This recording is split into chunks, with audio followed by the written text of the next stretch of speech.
people say 50-50. And I didn't really know what he meant, so he was sort of winding up to it and said, yeah, no, people say 50-50 when they talk about marriage. It's 50% the wife, 50% the husband. He said, I never understood that. Marriage is 100%, 100% both people in it.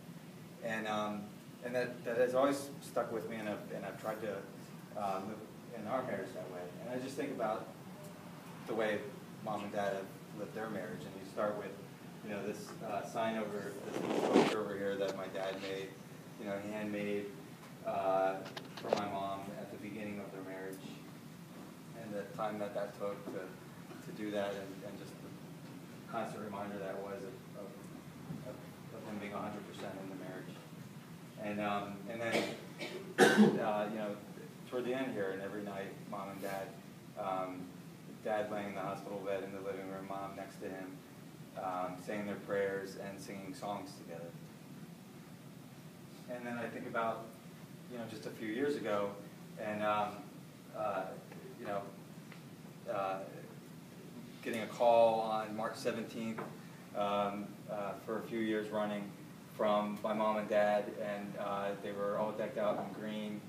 And Dad would say, I would hear Dad say "woohoo," and Mom in the background, and he would say, they were going bar hopping around. So yeah, they're definitely Irish husbands. And he was 100% in everything he did. As Father Leo said, 100% faithful, 100% a father and a grandfather. I think just countless things as a kid that he would do for us, and never ask for thanks or go on about how much work went into it. I remember, just one example, I remember in 6th grade waking up one morning and he wasn't home, and there was this school fair that was going to be happening, and we get to the school and he must have been there, it must have been all night, because you looked out and there was this huge field filled with cardboard boxes that he had taped together and made this massive maze. And it was just huge. I was 10 years old, and we played in it all day, and he had made all these little dead ends and all these big cardboard rooms and these little pop-up cardboard roofs that you could pop up out of the kid, and just every little detail he had thought of to make it a really special thing. And again, like all the way through, on Friday, I was with him in the hospital, and he wasn't really talking much. But we were holding hands, and he was patting my hand. He kept patting my hand, still being the father, telling me that everything was going to be okay.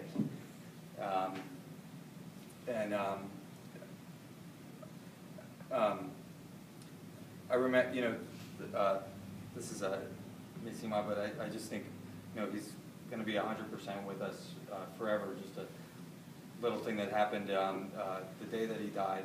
Our little Leo was with Kristen at home, and he started saying "pop, pop, pop, pop," and he's under 2 years old, and he doesn't say that kind of thing normally. And Kristen said, "What are you saying?" And Leo pointed and said, "Pop, pop, pop, pop," and it worried Kristen. And a little while later, my dad went, and I just think that he's still going to be looking over us all the time. All of us, all the grandkids, all the kids, everyone he knew. I'm going to read the next part because Lucian couldn't be here today because of the storm. Lucian is our youngest brother. But he asked me to read this for this time, so I'm just going to read it as if I was him. I have for the last 27 years been created and raised by a man who was without a doubt in my mind the best man I have ever known. As a child, I never wanted to upset or disappoint him. As a teenager, I just didn't want him to ground me. And as an adult, I just wanted him to be proud of what and who I've become. I didn't always achieve that goal, but he never scolded me and never turned away. Never gave up on me. His strength always gave me strength. Now, he would tell me, as a man, you're only as good as your word. And I've tried to live by those words. When I was in the Marines, there were many days when I just wanted to give up. But I would think of my dad, what he would do. He would press on. No illness or sickness ever kept him down. He overcame any obstacle thrown in his way. He was a fighter, a survivor, and he loved his family more than anything in the world. He seemed happiest when we were all around the dinner table. I think back on it now and I remember his face during those moments. Not a care in the world. My favorite times with him were when we would watch the Redskins together. And my oh my, how the yelling would come out. Maybe he was making up for not yelling at any other time in his life. Whenever the camera would move off the game, watch the game. My brothers and sisters can all tell you, again, that nothing was worse than making my dad angry. Because there was no yelling, no finger waving, just silence. That's how he corrected us, the silent treatment. And it worked. I tried so hard never to have him ignore me. That's how awesome he was. We behaved so he would talk to us.